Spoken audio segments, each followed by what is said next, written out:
It's always very nice to meet you all. Bastar एक बहुत important film है और हम आप लोगों का उसमें पूरा साथ और सहकार चाहते हैं क्योंकि ये फिल्म लोगों तक पहुंचना बहुत ज़रूरी है, ऐसा हमें लगता है। जब मैंने पहली बार सुदीप्तो दादा ने मुझे बस्तर का जो रिसर्च दिया था उसमें मैंने कुछ चौंकाने वाली चीज़ें देखी थी और मैंने कई लोगों से ये बात शेयर भी की है। मैं आप लोगों से भी एक बार फिर शेयर करना चाहता हूँ। हम सबको पता है कि 76 जवानों को वहाँ शहीद किया गया और उसका JNU में एक सेलिब्रेशन हुआ, ये हम सबको पता है। लेकिन उस रिसर्च में मैंने देखा कि 4 महीने के एक बच्चे को सर पे लोहे का सलिया मार के मार दिया गया। 8 बच्चों को उनकी माओ से छीन के आग में फेंक के जिंदा जला दिया गया और कई ऐसे एपिसोड, कभी 52 जवानों को मारा, कभी 36 जवानों को शहीद किया, कभी 10 पुलिस वालों को शहीद किया। एक निरंतर हिंसा का माहौल वहां पे चलता रहा। आज जब हम ये बात कर रहे हैं, आज वहां पे एक व्यक्ति को मार दिया गया इस धारणा पे कि वो एक पुलिस का इन्फॉर्मर था। पिछले महीने में 14 लोगों से ज्यादा को मार दिया गया, जिसमें 4 हमारे जवान भी थे। और इसका एक दूसरा पहलू मैंने देखा कि वहां बस्तर में आप सड़कें नहीं बना सकते। सड़कें बनाएंगे तो नक्सली गोली मार देंगे, स्कूल बनाने जाएंगे तो बम लगा के उड़ा देंगे, और अस्पताल नहीं बनाने देंगे, मोबाइल टावर नहीं लगाने देंगे, पानी की लाइनें नहीं बिछाने देंगे।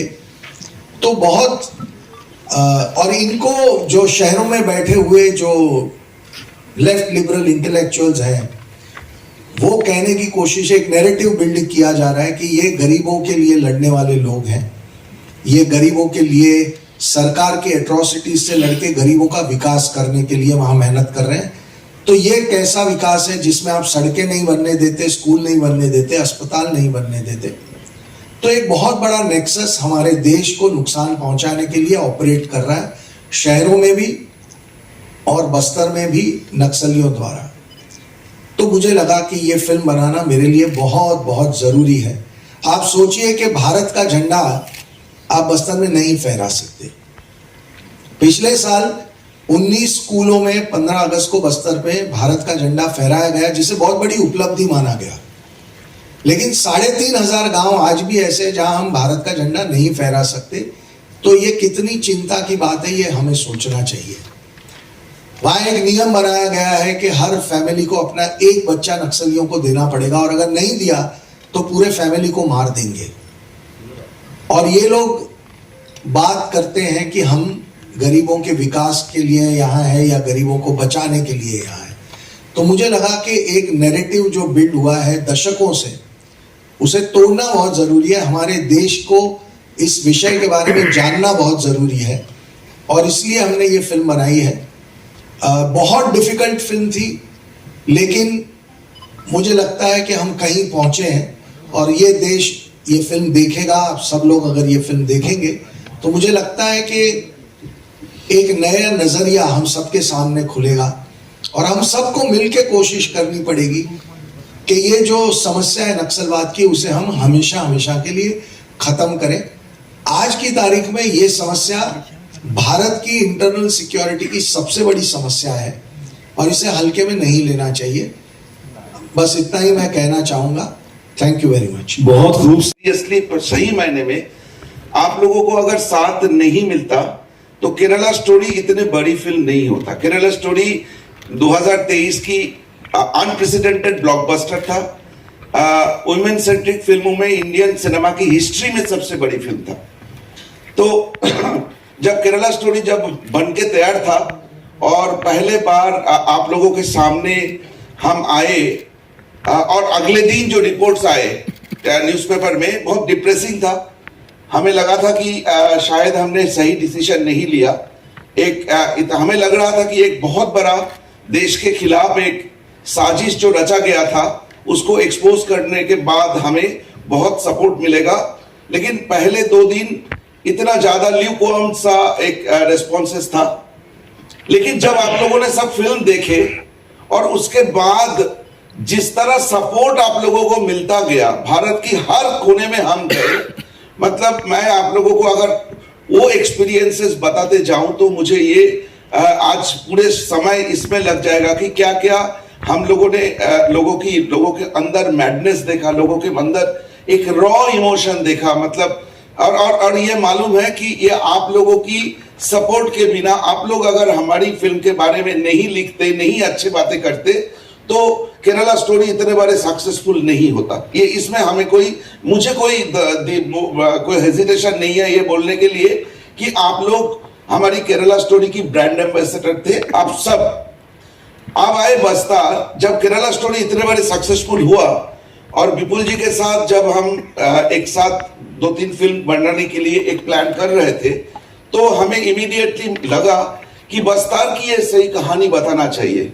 आप सब जर्नलिस्ट हैं और आप लोगों को अगर मैं ये पूछूं बस्तार के बारे में आप लोगों को जानकारी है कि नहीं, मुझे डाउट है कि आप लोग बस्तार जानते हैं कि छत्तीसगढ़ की सदर्न पार्ट की 6-7 डिस्ट्रिक्ट को मिला के एक रीजन है जिसको बस्तर बोला जाता है, और वहां पे कुछ नक्सलवादियों की प्रॉब्लम है, माओइस्टों का प्रॉब्लम है, और ये प्रॉब्लम पिछले 50 साल से चल रहा है। इसके बारे में कभी कभी आप लोगों की कलम में वो बाहर आए।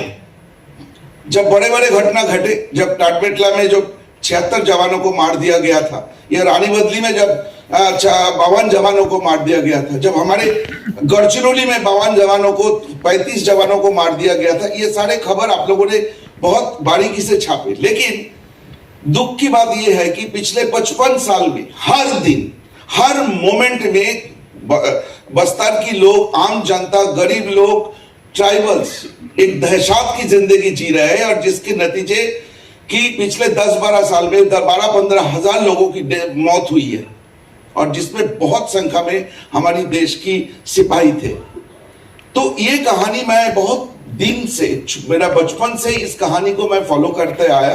आप समझ गए, आप जानते हैं मेरा बैकग्राउंड बंगाल है, और ये मूवमेंट की आइडियोलॉजी सबसे पहले हमारे देश में बंगाल में आया था। तो मैं बारीकी से इस आंदोलन को फॉलो करता गया, और जब पूरे इंडिया से इसको छोटे होते होते सेंट्रल इंडिया की बस्तर को सेंटर करके ये फैलता गया, तब जाके मुझे लगा कि इसके ऊपर मुझे फिल्म बनाना चाहिए। इसलिए कि ये जो साजिश बस्तर के अंदर एक देश की सबसे बड़े साजिशों में एक साजिश रचा गया, जिसके लिए 50 से 55 हजार लोग पिछले 55 साल में जान दी, बंगाल से लेकर केरला तक। इसकी कहानी बोलने का सही समय आया। तो मेरे सारे बातों पे जो भी आप लोगों को जानना है, आप ट्रेलर देखें, सॉन्ग रिलीज के बाद जो भी सवाल है आप करते रहिएगा, हम उसके जवाब देंगे। लेकिन एक बात मैं आपको बता दूं, केरल स्टोरी हमारे लिए कोई पॉलिटिकल एफर्ट नहीं था। हम पूरे फिल्म में एक प्रॉब्लम को डिस्कस किया था, एक मैनिपुलेटिव कन्वर्शन के बारे में डिस्कस किया था, जिसकी 3 लड़की की कहानी के जरिए हमने हजारों लाखों लड़कियों की कहानी बोलने की कोशिश की। वो 3 लड़की में एक लड़की अभी भी अफगानिस्तान की जेल में है। एक लड़की जो खुदकुशी की थी, उसकी माँ बाप आज भी जस्टिस के लिए वेट कर रहा है। एक लड़की जिसके साथ बार बार रेप हुई है, वो लड़की भी आज जस्टिस के लिए वेट कर रहा है। जो फिल्म की एंड में आके ये तीनों लड़की कैमरा के सामने, हमारी कैमरा के सामने बोलते हैं। तो ये एक इंसानियत की जर्नी था हमारे लिए, ये केरल की कहानी बोलना।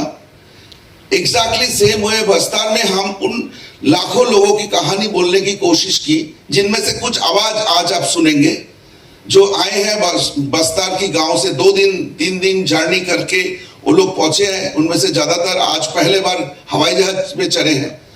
ऐसे लोगों के सामने उनकी फैमिली की कोई ना कोई जान दिए हैं इस दहशत में, इस वायलेंस में।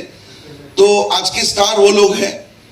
तो बस्तर भी सिमिलरली इस देश के लिए हमारी एक गिफ्ट है कि हम चाहते हैं हर इंसान को बस्तर के बारे में पता चले, और बस्तर के लोग ये ना सोचे कि हम अकेले हैं, दिल्ली या बॉम्बे में बैठ के लोग हमारे बारे में नहीं सोचते हैं। जो उनकी धारणाएं बहुत दिन से था, आज भी है। हमारी फिल्म, हमें आशा है कि इस धारणा को तोड़ेंगे और ये बताएंगे कि पूरे देश उनके साथ है।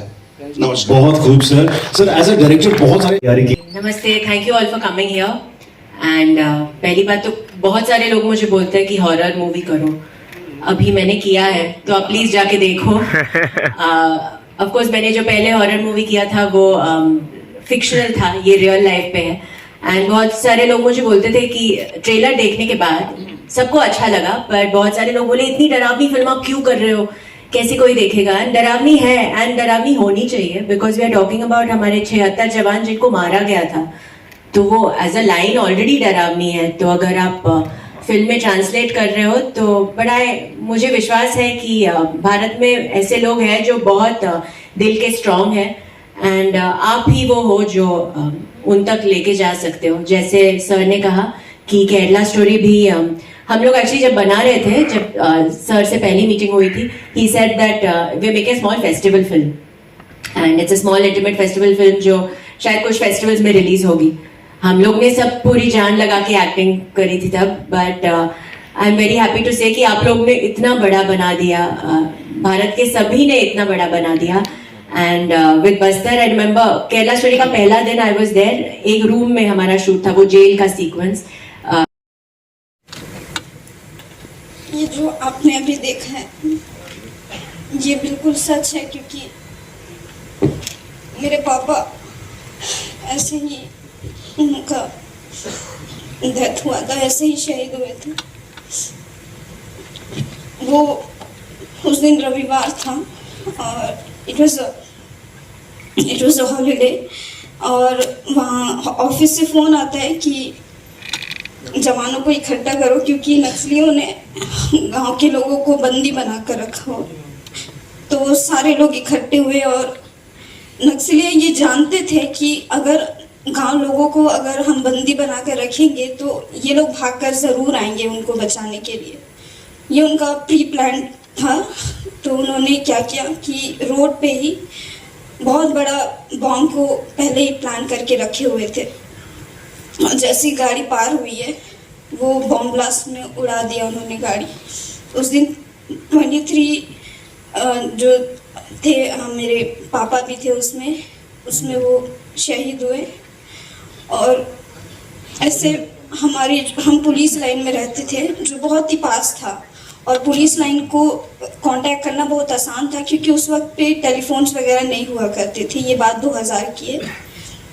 तो उस वक्त जो पास में होते थे उनको जल्द से बुलाया गया और वो लोग गए, और उस रोज़ जो है पूरे घर में लाशों से भरा हुआ था वो पूरा कॉलोनी, और बॉम्ब ब्लास्ट में कईयों के बॉडी पार्ट्स भी नहीं मिले थे।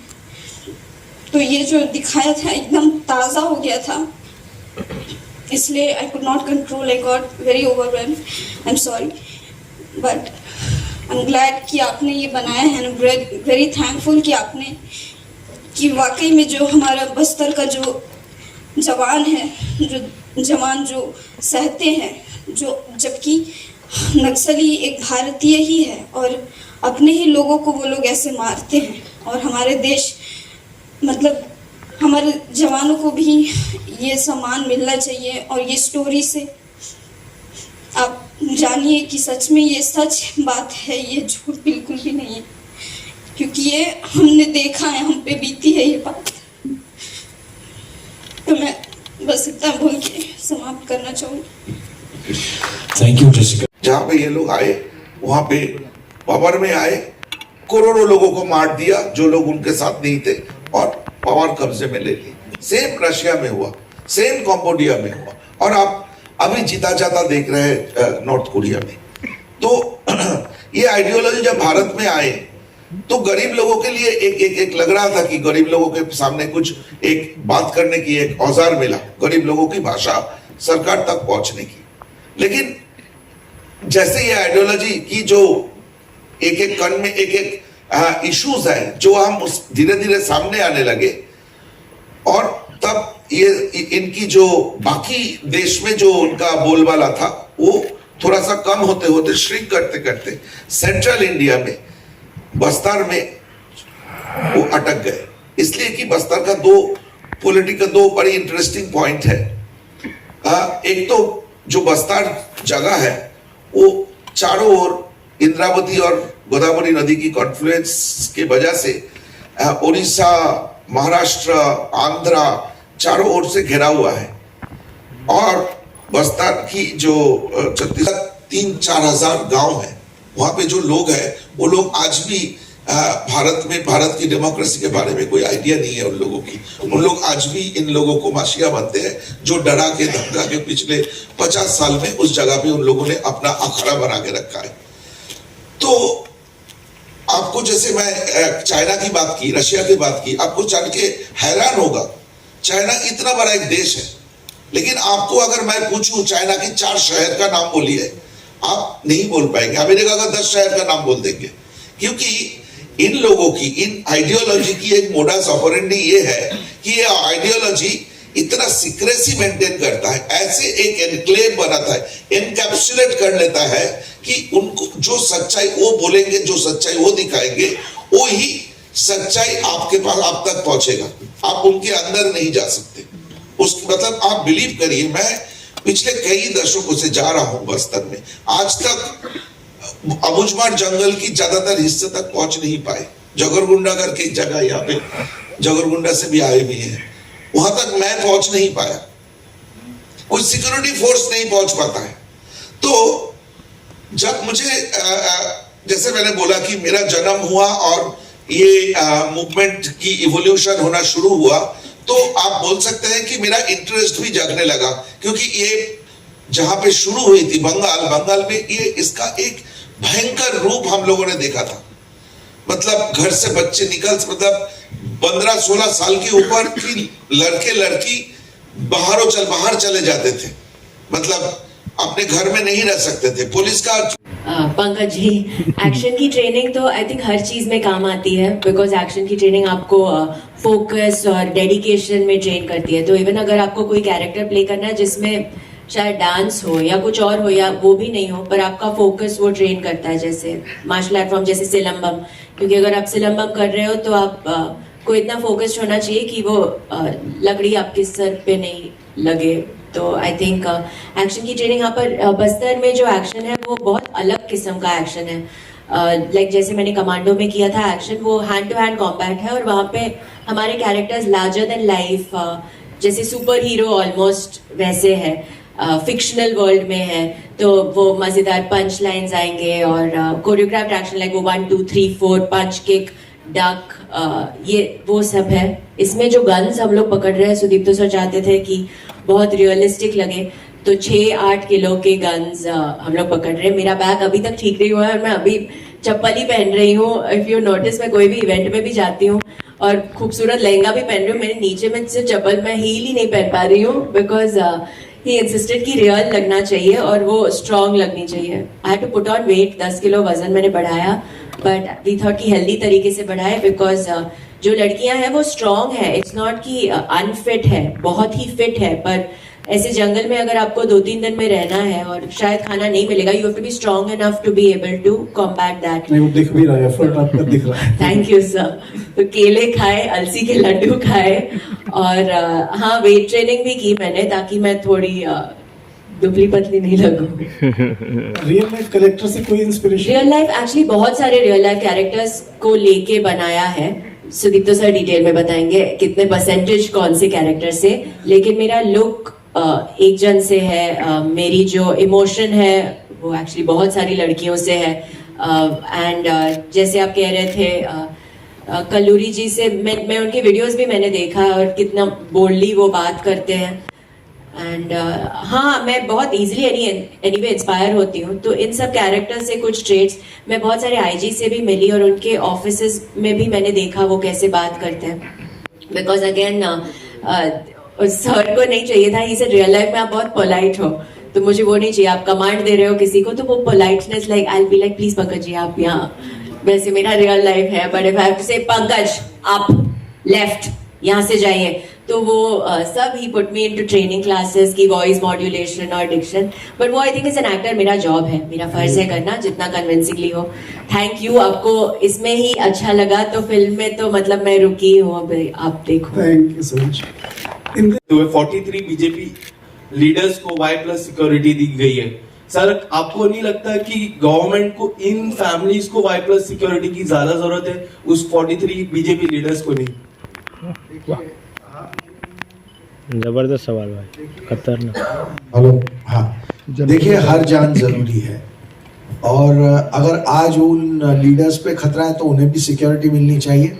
लेकिन अगर आप एक ऐसे देश में एक ऐसे माहौल में रहना चाहते हैं जहां के नक्सलवाद रहे ही ना, तो सिक्योरिटी देने का मसला खत्म हो जाएगा।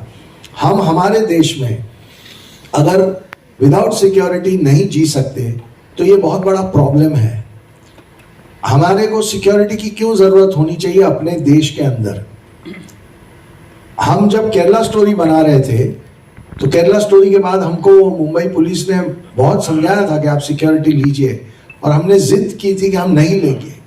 ये हमारा देश है, हमारे देश के एक प्रॉब्लम के ऊपर अगर हमने एक फिल्म बनाई है तो हम सिक्योरिटी लेके नहीं जिएंगे।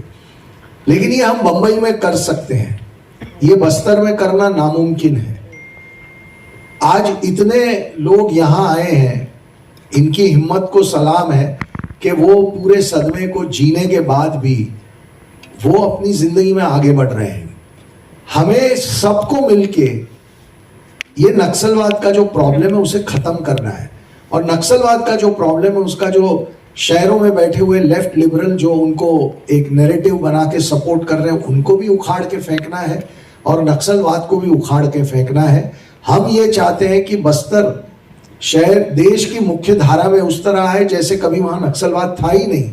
वहां कभी कोई एक भी जिंदगी जानी नहीं चाहिए, किसी एक इंसान की जान भी नहीं जानी चाहिए इस माइंडलेस वायलेंस में। तो कोशिश हमारी सबकी ये होनी चाहिए, और इसीलिए ये फिल्म हमने बनाई है, क्योंकि 90% लोगों को इस प्रॉब्लम का पता ही नहीं है। तो हम चाहते हैं कि ये देश देखे इस फिल्म को, और हम सब मिलके कोई ऐसा एक्शन बनाए कि नक्सलवाद को वहां से हम जड़ से उखाड़ के फेंक दें। विपुल भाई, ये फिल्म आप बना रहे थे तभी कि आपको कुछ थ्रेट्स आ रही है या और ये शूटिंग कहाँ पर की? नहीं, इस वक्त तो अभी तक कोई थ्रेट नहीं आई है। हम अक्सर कहते हैं कि जैसे सुदीप्तो दादा ने भी कहा कि हमको केरला स्टोरी के वक्त झूठा ये वो कहने की बहुत कोशिशें की गई, सब कुछ हुआ। देखिए मैं आपको बताता हूँ एक छोटा किस्सा कि एक सबसे बड़ा जो लोगों का पॉइंट था हमारे अगेंस्ट वो था 32,000 का नंबर, कि 32,000 तो लड़कियां है ही नहीं, ये तो सब बकवास है। 6 जून पिछले साल मैंने और दादा ने एक 17 मिनट का वीडियो बना के यूट्यूब पे डाला है, वो आज भी अवेलेबल है। उसमें हमने वो 32,000 का आंकड़ा पूरा गिनवा दिया है, और वो आंकड़ा लेके हम गए थे मीडिया चैनल्स के पास और कहा कि इस पे डिबेट करिए। तो कोई डिबेट नहीं किया उन लोगों ने, हमें मीडिया वालों ने कहा कि सामने वाले डिबेट नहीं करना चाहते। तो सच जो है वो थोड़ा देरी से ही सही बाहर आ जाता है। अब आते हैं बस्तर पे, तो मुझे लगता है कि ये जो लोग हमारा विरोध करने के लिए प्रोपोगेंडा, एजेंडा, ये सब वर्ड्स यूज करते हैं, उनको अब शायद लग रहा है कि इनके सामने बोलने का कोई फायदा नहीं, ये लड़ेंगे और सच के साथ लड़ेंगे और हमको बिल्कुल भी जगह नहीं देंगे और खुल के लड़ेंगे। तो इस बार ना कोई विरोध है, ना कोई धमकियां हैं, ना कोई प्रोपोगेंडा वाली बात है, ना कोई एजेंडा वाली बात है। तो मुझे लगता है कि जो हमारी शुरुआत केरल स्टोरी से हुई थी वो अब यहाँ पहुंची है कि अब लोग हमें उस तरीके से धमकाते भी नहीं है और ना हमें झूठा साबित करने के लिए एक नाकाम कोशिश करते हैं। शूट कहाँ हेलो विपुल जी, मेरा सवाल आपसे है यहाँ पर शूट सामने आपने कहाँ आपके पर- sir just one second, left hand side ये हमने माइक बंद है। Sir mike. हमने महाराष्ट्र की पालघर एरिया में ये महाराष्ट्र और गुजरात की बॉर्डर में बहुत घना जंगल है, जो जंगल छत्तीसगढ़ की जंगलों से मिलता जुलता है। तो हमने ज्यादातर शूट वहां पे किया और महाराष्ट्र की एक्सट्रीम ईस्ट में गौरचिरोली करके एक डिस्ट्रिक्ट है, उस गौरचिरोली डिस्ट्रिक्ट में हमने शूट की। तो दुख रह गया कि हम बस्तर में जाके शूट नहीं कर पाए, कभी कर लेंगे। फिलहाल तो यही था। सर जी हेलो विपुल जी सर, एक छोटा- सर वन सेकंड, या प्लीज। काफी अच्छा ये जो बस्तर आपने सब्जेक्ट उठाया, इससे पहले भी